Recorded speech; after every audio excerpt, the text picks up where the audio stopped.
estrategia del día es traída para vos por bloomberlinia.com. Muy buenos días, estrategas. Soy Francisco Aldaya, jefe del Buró de Argentina en bloomberlinia.com, y hoy les traigo un especial con foco en estrategias de inversión y recomendaciones para acomodar las carteras durante el mes de abril. Nos ofrecen sus recomendaciones y miradas Walter Stoppelwerth de Grid Capital, Ignacio Snechowski de Invertir en Bolsa, Pilar Tabela de Balance y Pablo Sánchez de Neix. Como siempre, no se olviden de darle clic al botón para seguir a este podcast, de compartir este capítulo, de activar las notificaciones y si les gusta lo que hacemos acá de lunes a viernes, ¿por qué no darnos un 5 estrellas en Spotify o un pulgar arriba en YouTube? Arrancamos entonces este especial con Pilar Tabela, directora de Research de Balance, para tener un pantallazo de dónde estamos parados. Buen día, Francisco, muchas gracias por la invitación. Bueno, lo que vemos es que después de un 2024 y principios de 2025, donde el programa económico estuvo muy enfocado en la consolidación fiscal y la estabilización, lo cual era acertado dados los desbalances recibidos, ahora empezamos a ver un rebalanceo de los objetivos de la política económica hacia la acumulación de reservas a partir de, diría, fines del año pasado y más recientemente también hacia el crecimiento. Esto lo vemos como un signo positivo de un programa económico que va hacia una mayor sostenibilidad de mediano plazo. Un cambio clave, por supuesto, fue que se ampliaron las bandas y yo diría que la política monetaria también se está volviendo más flexible. Como decíamos antes, a partir de diciembre la acumulación de reservas pasó a ser un objetivo explícito de política económica. Y proyectamos que el Banco Central podría acumular entre 8.000 y 12.000 millones de dólares en 2026, impulsados por una mejor balanza comercial, menor demanda privada de dólares, mayor fuentes de financiamiento tanto para el sector privado como para el sector público. Y además creemos que compras de alrededor de 8.000 o 9.000 millones además serían convalidadas por un aumento de la demanda. Esto es importante, la demanda de pesos. Esto es importante porque significaría que las compras en nuestras estimaciones serían consistentes con el esquema cambiario actual, no debieran generar presión en el tipo de cambio ni inflación extra, digamos. Y lo que vemos es que el Banco Central viene comprando reservas, ya compró cerca de 4.400 millones de dólares en lo que va del año y al mismo tiempo está comenzando a relajar las condiciones monetarias, sobre todo en el último mes. Esperamos que este sesgo más expansivo de hecho se profundice, seguramente en el segundo semestre, pero al mismo tiempo tampoco vemos riesgos significativos de una política excesivamente laxa que pudiera derivar en una depreciación muy fuerte y abrupta del tipo de cambio, porque al mismo tiempo el Banco Central, creemos, monitorea la dinámica cambiaria también como una manera de medir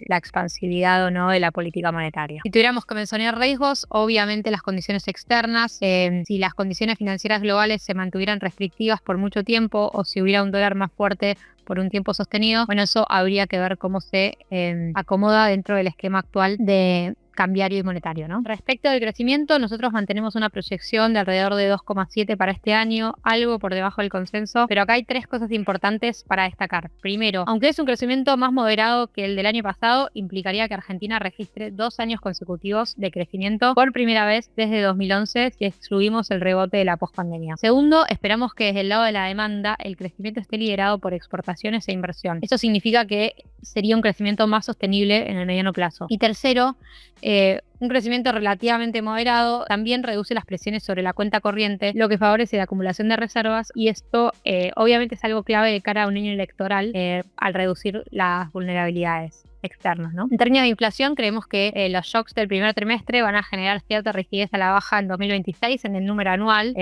Nos estamos imaginando una inflación alrededor del 30%, tal vez algo más, explicada principalmente por ajustes tarifarios, en los primeros meses del año subas de la carne y algunos efectos rezagados del pass-through cambiario y mayores precios de la energía. Pero de todas formas, lo importante es que la inflación núcleo creemos que va a estar convergiendo a niveles de entre 2 y 2,5 mensual en los próximos meses, con una desaceleración más profunda en el segundo semestre. Es decir, el proceso de desinflación a partir del pico que estamos teniendo seguramente el primer trimestre de este año, creemos que va a seguir consolidándose, sobre todo en la segunda mitad del año. Para evaluar el shock reciente del precio del petróleo, hay que tener en cuenta dos cosas. Por un lado, es un shock positivo para los términos de intercambio de Argentina, que hoy es exportador neto de energía, a lo cual se le suma la suba de los precios agrícolas y los precios del oro, que también habían subido ya a principio de año. Con todo esto estamos estimando una mejora de la balanza comercial de al menos 5.000 millones de dólares, lo que nos lleva a proyectar un superávit comercial en torno a los 17.000 millones. Por otro lado, desde el lado más negativo, obviamente tiene un impacto en inflación. Estimamos que un aumento de 10% en el precio internacional del petróleo suma alrededor de 3,5 2,5 porcentuales a la inflación en un periodo de 12 meses. Y eso explica en gran parte también nuestra expectativa de que, a pesar de que creemos que la inflación subyacente va a estar cayendo y por niveles menores en el segundo semestre, de todas maneras el número anual podría quedar similar al del año pasado o inclusive algo más alto. Por último, destacar que el ancla fiscal se mantiene firme. Esperamos un superávit primario por encima del 1% del PIB, incluso considerando el impacto del shock del petróleo en los subsidios. Y por último, pasando a las estrategias de inversión y recordando que siempre recomendamos consultar a cada persona con su asesor, seguimos viendo valor en la curva soberana en dólares, especialmente después de la reciente suba del riesgo país. En particular, para perfiles moderados recomendamos el fondo Balance o soberano, o para quienes quieran papeles puntuales mantenemos la recomendación en G41, donde vemos el mayor potencial de upside si la curva converge hacia niveles similares a los de crédito B-. Acá los drivers clave serían la acumulación de reservas. Vemos que el Banco Central tiene una ventana para acelerar las compras durante la cosecha, y eso, junto con eventuales noticias de financiamiento, podría actuar como catalizador de compresión de spread. En la parte media de la curva también nos gusta el L30 por sobre el G30, dado el amplio spread de legislación que tienen esos bonos. Para estrategias en pesos soberanas seguimos prefiriendo la curva SER. Recomendamos el fondo Balance Inflation Link, o para quienes quieren un papel en particular, nos gusta más el tramo largo de la curva, en particular el TZX28, que combina carry atractivo con cobertura. Además, es el bono que mejor performance mostraría en distintos escenarios de política monetaria y tipo de cambio que analizamos. En términos de equity, nuestro equipo de research corporativo recomienda obviamente el fondo de Equity Selection de Balance, y para acciones puntuales, siempre para perfiles más audaces, Pampa, Tepu, Ternium, el ticker Techstar, y en CDRs Corporación América. Por último, en bonos corporativos, también nuestro equipo de research corporativo recomienda en particular los papeles de Tech Petrol 2033 para perfiles conservadores, Elecom 2033 para perfiles moderados, MSU 2030 para perfiles audaces, y en lo que es Leilocar, Exar 2027. Muchísimas gracias. Y ahora lo escuchamos a Ignacio Sniechowski, jefe de research del grupo Invertir en Bolsa. Lo que vemos para el equity argentino depende en gran medida de cómo evoluciona el conflicto en Medio Oriente y bueno, el impacto que pueda tener en las tasas de Estados Unidos y en el dólar.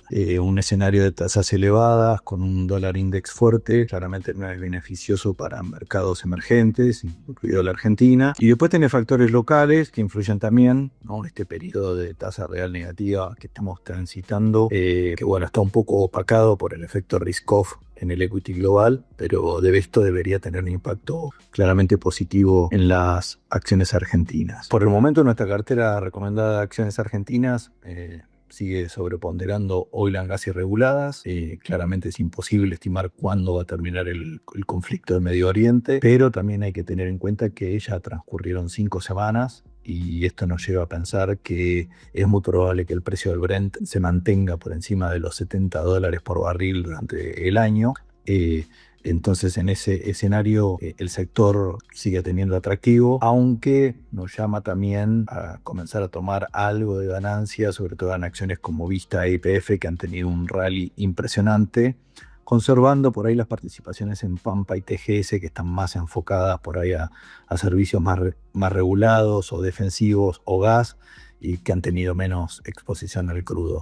Utilities sigue siendo para nosotros un buen lugar para estar, cash flows estables, y una vez finalizado el conflicto y que se empieza a operar una compresión del riesgo a nivel LATAM y obviamente el riesgo a nivel Argentina, el riesgo país, podemos tener una recomposición importante en las cotizaciones. Allí nos gustan las clásicas que venimos recomendando: Ecogas, TGN, Centralporte y Transener. Y por último, los bancos, que veníamos muy subponderados. Vemos interesante empezar a incrementar levemente algo la posición. Por un lado, vemos las valuaciones que comienzan a volverse adecuadas para los ROEs estimados para este año 2026. Y por otro lado, la reciente baja de encajes, que debería traducirse en menores tasas activas, y eso te puede ayudar a que los bancos puedan recomponer de alguna manera la cartera non-performing y reducir la mora, los NPLs. Y eso obviamente te podría llegar a brindar algún punto más porcentual a los ROEs estimados para este año 2026, justificando un múltiplo de price to book value un poco más elevado. Y pasando a hacer especial foco en el mundo de la renta fija, escuchamos ahora a Walter Stoppelwerth, Chief Investment Officer de Grid Capital. Tengan en cuenta que cuando Walter dice textualmente ayer, se refiere al lunes 30 de marzo. Hola, Fran. Sobre un comentario rápido sobre el mercado de bonos a partir de ahora, que obviamente todavía no sabemos qué va a pasar afuera, pero nuestra impresión es que el carry todavía tiene una ventaja contra los bonos en dólares, por más que nos gustan los bonos en dólares, pero tiene que ser mucho más selectivo, que creemos que la curva de SER, que ha ganado entre 7,5% y 9% en precio este mes, tiene la ventaja que vas a tener el arrastre de inflación, que va a seguir siendo alto porque aumentaron la gasolina 20% y también productos de consumo masivo también están subiendo bastante, pero no hay que esperar mucho más compresión, que a mí me parece que está muy barato el discount pesos con un break-even de 7.4 contra un TX de 7 que ha comprimido a 4.6. Entonces el discount pesos siempre fue nuestro bono favorito en los bonos SER. Y también es que si quieres ir en los caps bound caps, tienes que extenderte a los más largos, el T15 E7, T30 A7, que todavía rinden un 31%. Naturalmente el mercado va a ir a buscar duration y convexidad. En términos de los bonos soberanos, yo creo que pueden rápidamente comprimir de un 10.6, 10.6, 10.7 a 10, que implicaría para los bonos más largos como $2.50, que no es malo, 3%, pero yo creo que el carry es más positivo porque ahora entra la cosecha gruesa. Ayer liquidaron $214 millones y esperamos la cosecha de maíz y puede subir a 250, 300 palos por día, entonces el tipo de cambio no debería moverse y quizás puede apreciar más. Entonces, depende de todo afuera, pero yo creo que el ecosistema sigue siendo muy positivo y va a haber más pesos en la calle por la compra de dólares por el Banco Central. Y siguiendo con los bonos, lo escuchamos ahora a Pablo Sánchez, estratega de la LIC NEIX. Nosotros estimamos que el peso de la falta de acumulación de reservas en el precio de los globales es marginalmente negativo, influyendo mucho más la incertidumbre a nivel global, sobre todo en los países emergentes. Creemos que las fuentes de financiamiento de cara a el año y medio que le queda a este gobierno están aseguradas y por lo tanto eso más la acumulación futura que creemos que puede llegar a haber para las reservas, dado un flujo de dólares que según nuestros cálculos todavía no está internalizado de forma completa por el mercado, van a influir de forma más positiva hacia adelante. En particular nos parece más interesante el tramo más corto de la deuda soberana en moneda extranjera, destacándose la L30 y el N29. Este último tiene menor liquidez y un outstanding más chico, pero podría capturar de forma más inmediata una reducción del riesgo país. La emisión de la O28 la consideramos como positiva, como un primer paso por parte del gobierno después de la emisión de la N29 de intentar estirar los plazos de la deuda en moneda extranjera. Si bien es cierto que la cantidad ofrecida fue significativamente más baja que lo que se ofreció en el O27, de vuelta nos parece un buen paso en la dirección de capturar los dólares que hay sobre todo en manos de residentes. En cuanto a la licitación de los pesos, nos sorprendió un poco el nivel del rollover. Nosotros estimamos algo que iba a estar más en la zona del 115, terminó superando el 130. Las tasas las encontramos bastante en líneas con el mercado secundario. No nos parecía que había necesidad por parte de finanzas de entregar un premio para absorber los pesos que hay dando vueltas. La verdad es que en los tramos más largos de la curva SER es donde se vio el diferencial más importante entre el precio de la licitación y cómo debería operar en el mercado secundario. Esta diferencia, que ha sido un problema en algunos casos presionando sobre las tasas cortas, no lo vemos como algo que llegue a suceder en los días siguientes a la liquidación, porque lo vimos muy atomizado en instrumentos muy puntuales que no necesariamente van a presionar a la liquidez de corto plazo. Todavía somos constructivos con la posibilidad de obtener retornos en dólares a través de instrumentos de pesos, en particular con un horizonte de acá a fin de año. Esto básicamente lo fundamentamos porque el retorno en dólares que estamos observando tiene que ver no solamente con el nivel de las tasas de pesos, que se redujo significativamente en el último tiempo, sino con una caída en las expectativas de depreciación del tipo de cambio. Estas expectativas nosotros todavía las vemos ancladas y por lo tanto creemos que a pesar de los niveles más bajos de las tasas de pesos, todavía es posible obtener un retorno en dólares estando parado sobre todo en los tramos más cortos. Hacia adelante no creemos que haya una volatilidad significativa en el tipo de cambio, pero lo que puede llegar a impactar es algún cambio nuevamente en la política monetaria que nos lleve otra vez de tener tasas negativas en términos reales a tasas positivas, en particular en el corto plazo. En definitiva, seguimos apostando al carry de corto, aprovechando la menor expectativa de depreciación del tipo de cambio y un nivel todavía de tasas en el tramo más corto que nos permite apostar a esta estrategia.